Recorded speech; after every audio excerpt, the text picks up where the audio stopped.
Thiessen, and I'm coming to you today from Waterloo, Ontario. I'm really excited to share my research with you. I'm a graduate student at the University of Ottawa, where I'm about to begin my PhD researching women in contemporary worship music. I hope that this presentation will give you concrete facts about a topic that you may not be familiar with, and will challenge you to consider how discussions around gender and worship impact your community. My research on women on the CCLI lists will become the basis for my PhD research. At this point, my research has articulated that there is a gender imbalance on the CCLI charts. What I am excited to dive into next is why this is the case. I'm hoping to talk with women songwriters about their experiences in the industry and to continue to investigate what factors have led to this imbalance. If we were gathering in person, I would look forward to hearing your experiences and perspectives on women songwriters in the Christian worship industry. We could break out into discussion groups and reflect on how our worship systems may limit the roles of women. Unfortunately, that isn't possible today, so I will just walk you through my research and some practical steps we can take to address gender imbalance. I've included my email at the end of the presentation. Please feel free to reach out to me with any comments or questions. In order to contextualize my relationship with this topic, I want to tell you a little bit about my work over the past few years. Since 2016, I have had the privilege of serving on the Mennonite Worship and Song Committee, which has been tasked with creating the next Mennonite hymnal titled Voices Together. The hymnal will be released in fall 2020 in just a few months, and we are very excited for congregations to experience it.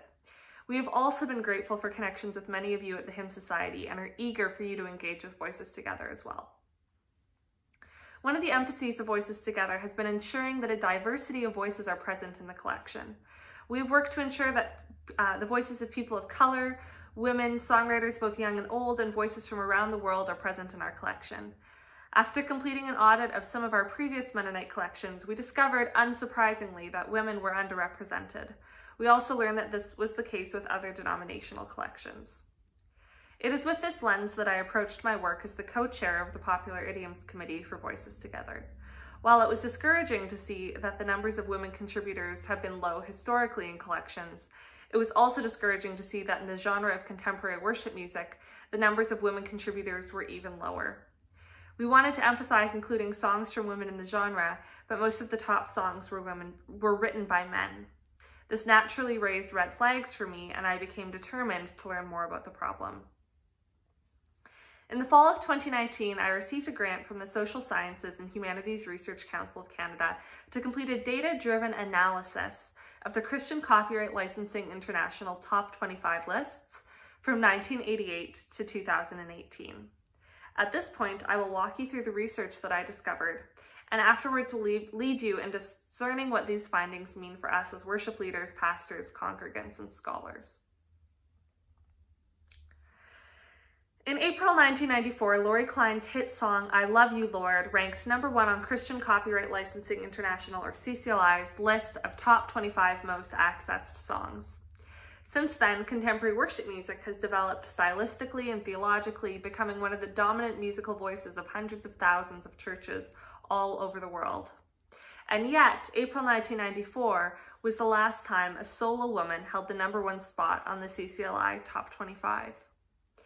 As the genre of contemporary worship music has developed, women have struggled to hold not only the #1 spot, but any spot on the male-dominated Top 25 list. Songwriter culture has developed radically since the contemporary worship movement first emerged in the 1960s. With the popularity of icons such as Bob Dylan and John Denver, emerged a movement called the Jesus People, which sought to create worship that embodied the sound and tone of the era's popular music. In the 1970s, contemporary worship music was commercialized by groups such as Maranatha Music, a contrast to the hippie atmosphere of the Jesus People movement. As the genre became more popular and accessible, a large repertoire of music developed and worship sets became a staple of the genre. Leaders planned services that led the worshiper through a variety of affects towards an intimate encounter with God. By the 1990s, contemporary worship music was globally acknowledged as a worship movement, with significant influence from African-American contemporary gospel music and groups in England and Australia. Churches became engaged in worship wars, clashing over the use of traditional music characterized by organs and choirs, and contemporary music led by praise teams and drum kits. In 1999, Christianity Today published an article titled "The Triumph of the Praise Songs: How Guitars Beat Out the Organs in the Worship Wars," declaring contemporary worship music the ultimate winner. Since then, groups such as Hillsong, Bethel, Vineyard, and Passion have come to define the genre and have brought contemporary worship music to thousands of churches across the world, where it has become a dominant language. In parallel to secular stars, Christian artists have achieved celebrity status, filling stadiums during elaborate tours and selling millions of albums every year. These key worship leaders and songwriters have come to define the movement of contemporary worship music and are instrumental in the development of the genre. This presentation provides a closer look at who the songwriters of contemporary worship music are through an in-depth, data-driven analysis of how women have been represented on the CCLI Top 25 lists since 1988. My research draws on the research methodology and coding system employed by Dr. Jada Watson and modeled on her research on gender representation in country music. I will describe her methodology in detail momentarily. Despite being a prominent church music movement since the 1960s, scholars did not start researching contemporary worship music until the mid-2000s. Research from various disciplines have outlined the theology and practice. A significant body of research has also developed around the commercialization of the industry, including the way that the genre has developed as a recording industry, its global spread through touring and media, and its reliance on media and technology for success. This research makes it evident that the genre exists the same way as much of popular music, through widespread marketing and commercialization of artists and groups.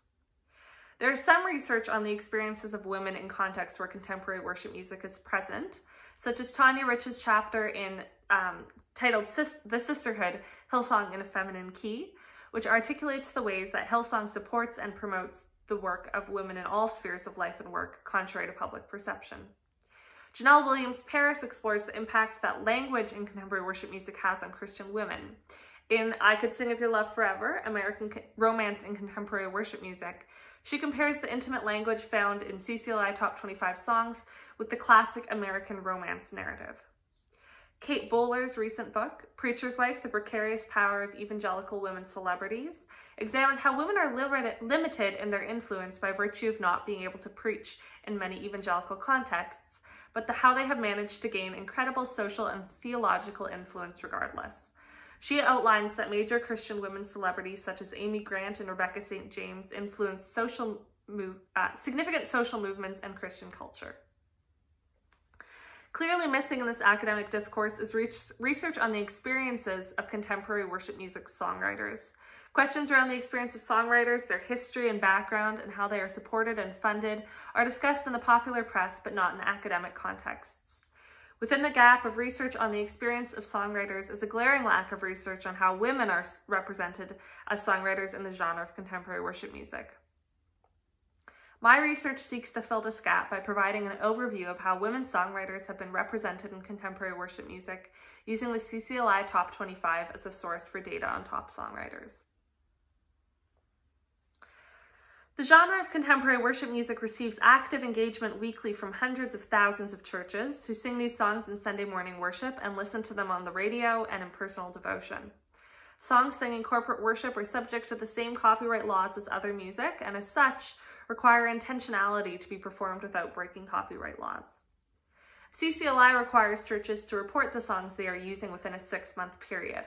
With this information, CCLI pays royalties to copyright holders based on how much their song is being used. Since 1988, CCLI has published a semi-annual report with the top songs that churches are using. The list of current top songs is a significant way that worship leaders find new songs for worship. Songs on the top 100 list will be encountered more frequently, leading to more frequent singing in churches and a higher reporting of use, and subsequently to repeated occurrence on the top 25 and more exposure and support for the songwriter.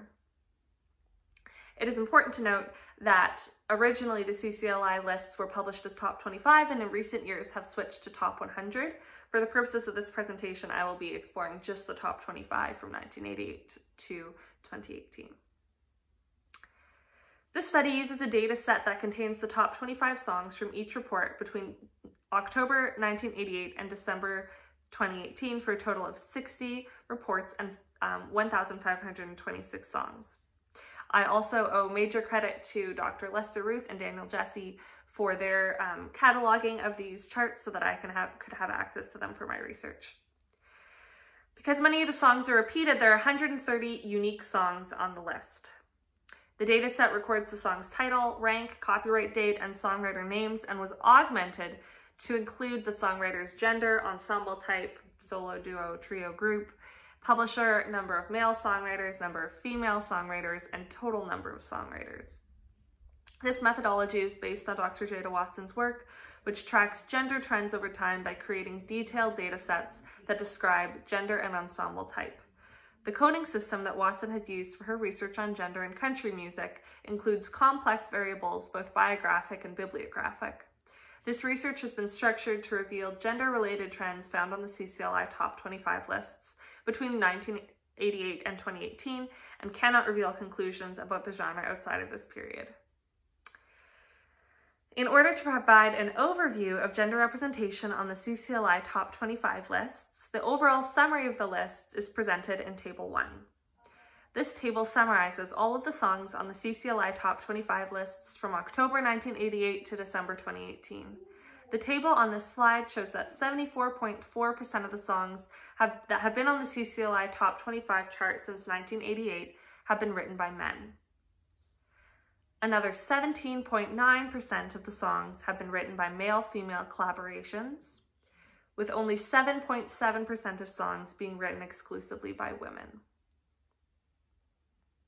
In order to understand the big picture of gender representation in the top 25 over time, the graph on this slide shows a breakdown of songs in the top 25 by male artists, female artists, and male-female collaborations over time.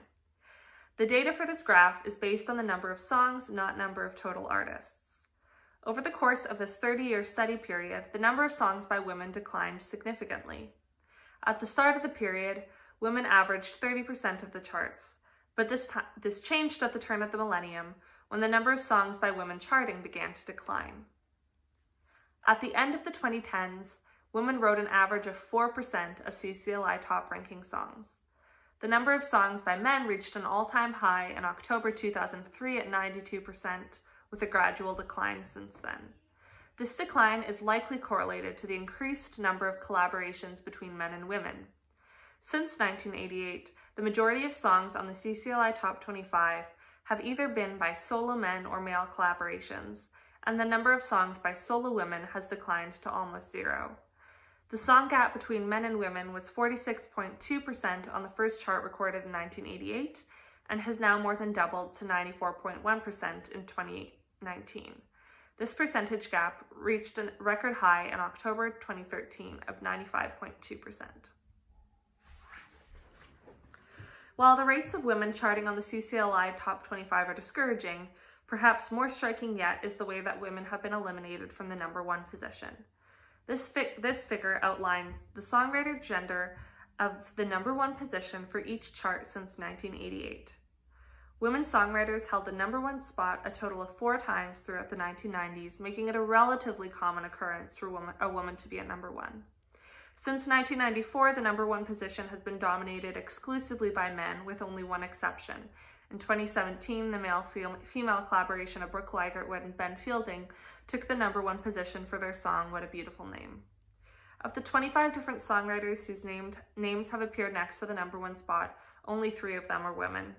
Figure 2 outlines the occurrence of women songwriters at the #1 position in the 1990s, but not since then. One of the most striking differences between the CCLI Top 25 charts in 1988 as compared to today relates to the role of songwriter collaborations. In the late 1980s and early 1990s, most songs were written by a solo songwriter with a small number written by a duo.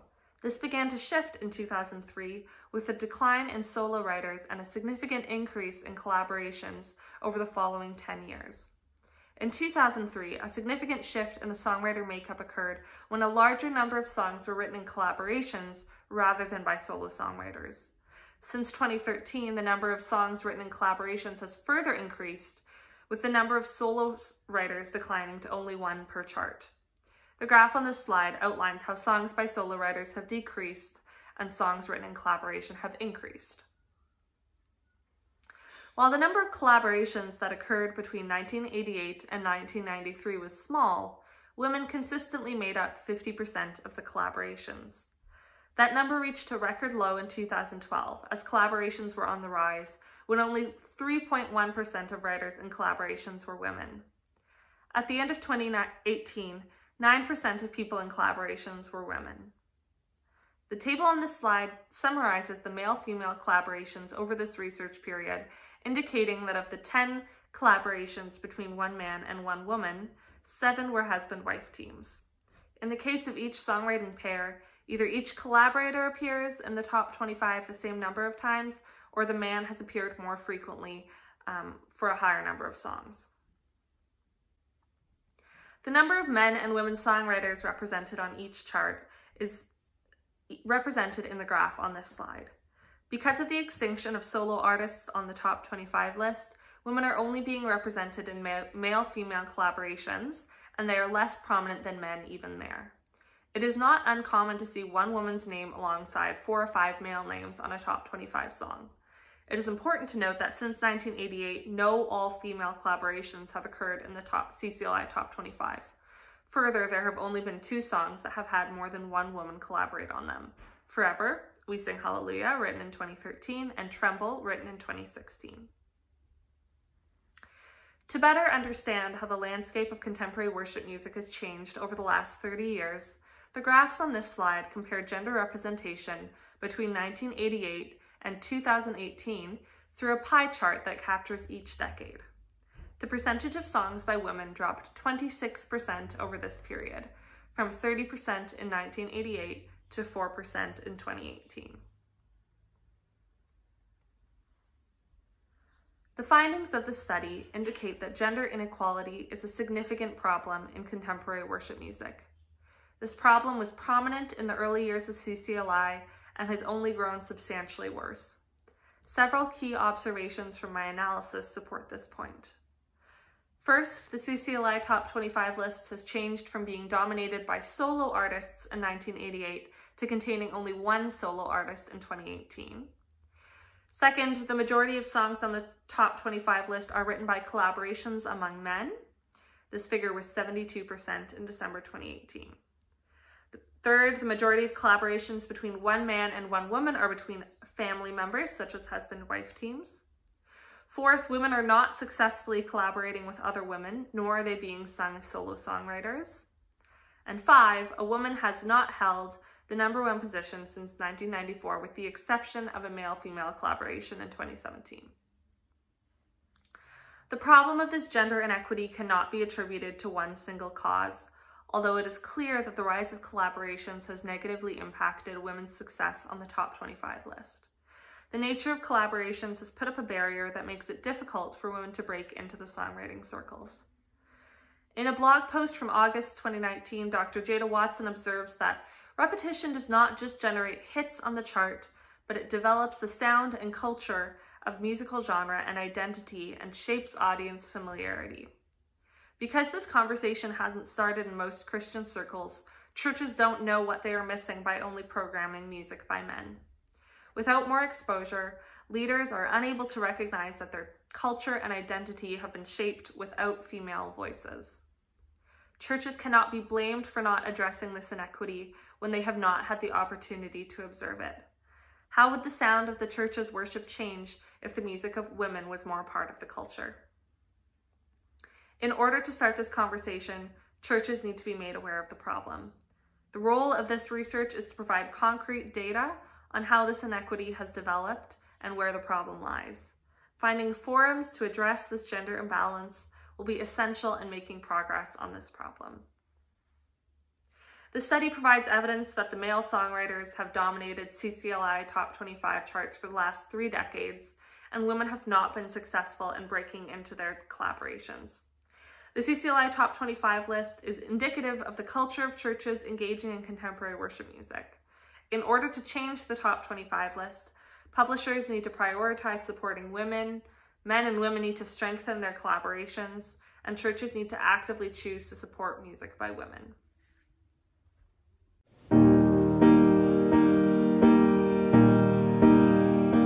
How long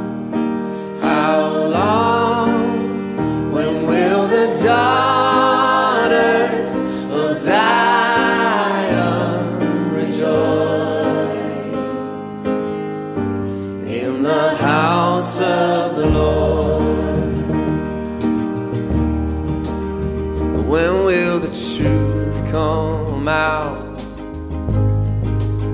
When will your justice roll down? When will your kingdom come and evil be undone? Oh, when will the wicked kneel? Yeah, and the abused be healed? When will our sisters speak with no more shame or fear? Oh, how long, how long? When will the daughters of Zion rejoice in the house of the Lord?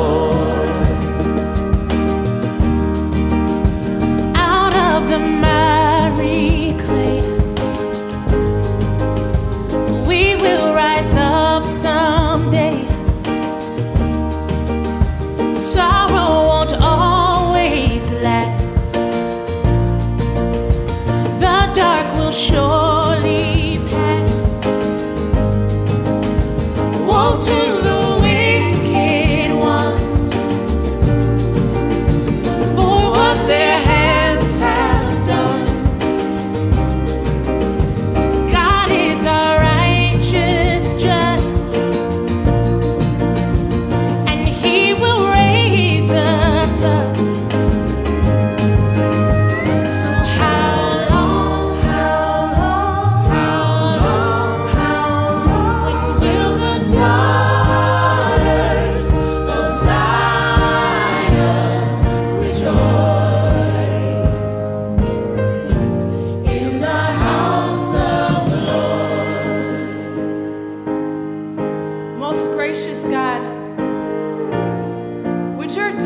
Themselves as they really are, clothed in righteousness, clothed in honor, in dignity, and in power from on high.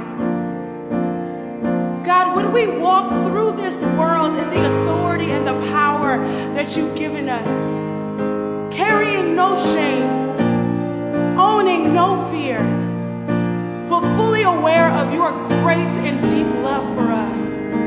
Oh God, would the world bear witness to the glory that is reflected from us, that we do carry your glory. We are made in your image. You love us, you see us, you know us, you accept us, and you approve of us. Would our mourning be turned to dancing? Would our weeping be turned to laughter in the house of God? Let your justice roll down.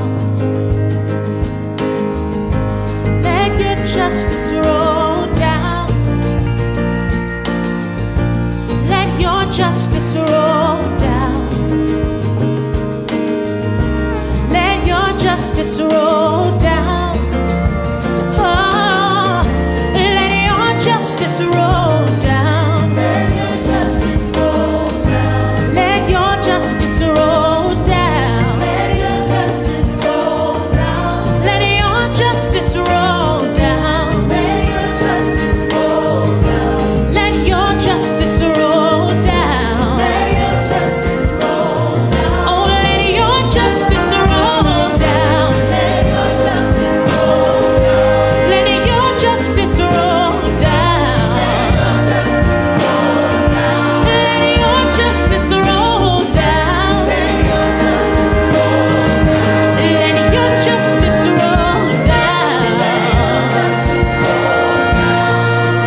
That is a lot of information. What I would like to do now is work through the preliminary theories I have on 2 key questions. How did we get here, and what can we do about it? In April of this year, I released an infographic that summarized this research, and I was blown away by the response. Among many, many supportive and encouraging comments, there arose comments by those who genuinely didn't understand why this mattered and were trying to engage with good intentions. Many people raised the theory that women just aren't writing songs, which is how we got here. They theorized that if women wrote more good songs, we would sing them, but only men are writing good songs. This critique comes from a place of not understanding how the Christian music industry works. Let me elaborate. The best songs do not rise to the top. Rather, the songs with the most marketing, promotion, and endorsements rise to the top.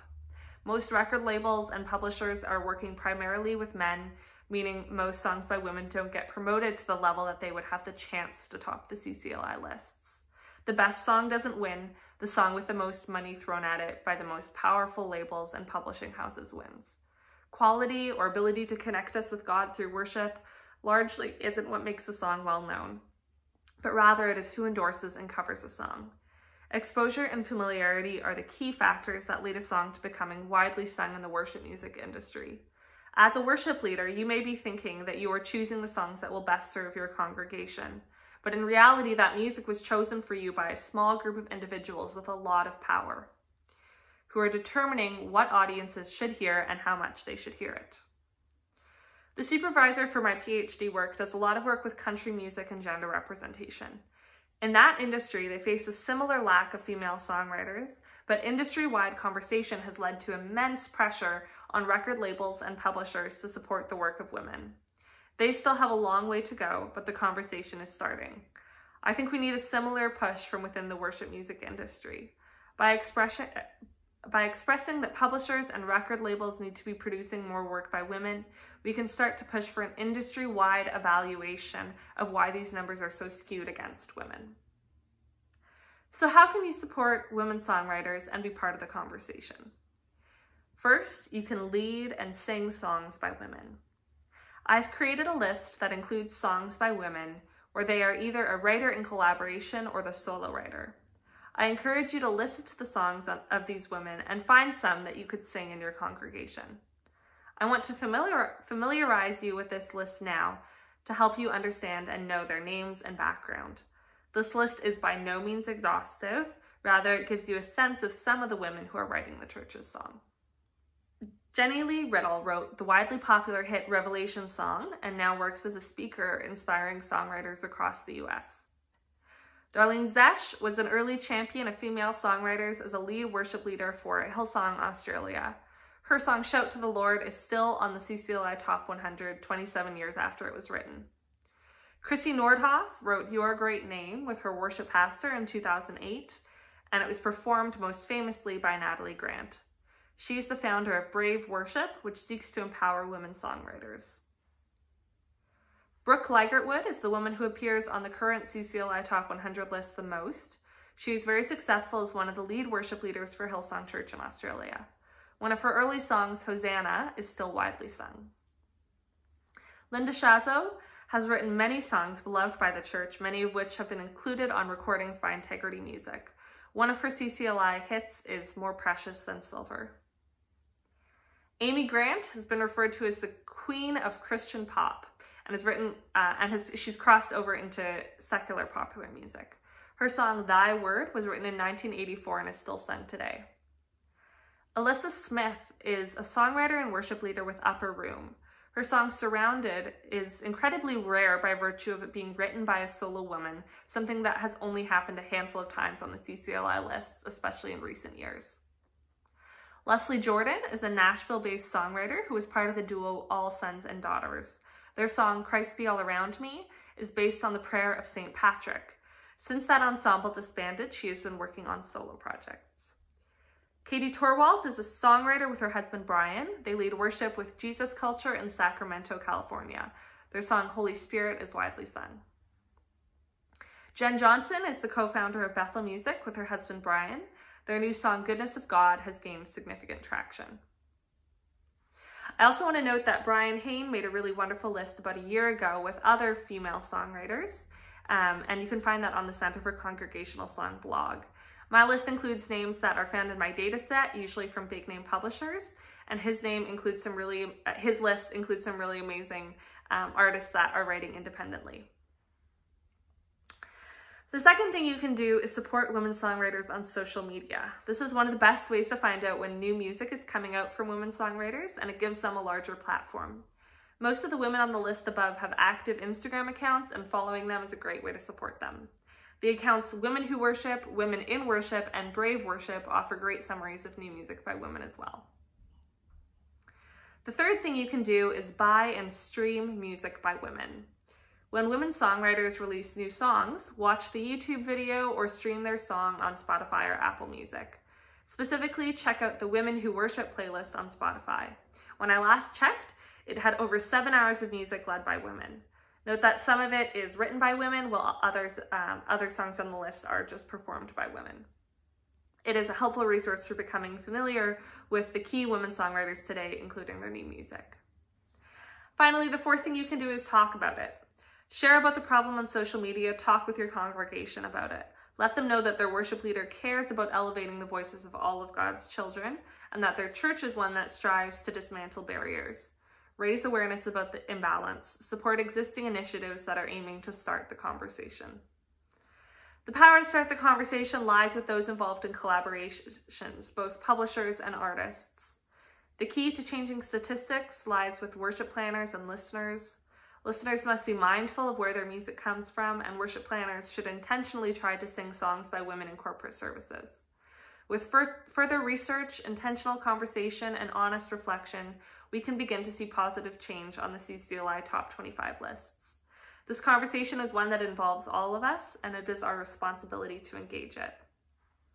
I hope that this presentation has provided you with resources to consider how to begin having conversations about the importance of including the voice of women songwriters in our church's song. Along with including songs by women, we also need to be attentive to the voices of artists of color, another area that is incredibly lacking. Join me in seeking justice for our church's song and elevating the voices of diversity of our siblings in God's family. Thank you for listening, and please be in touch with any comments or questions. I would love to hear from you.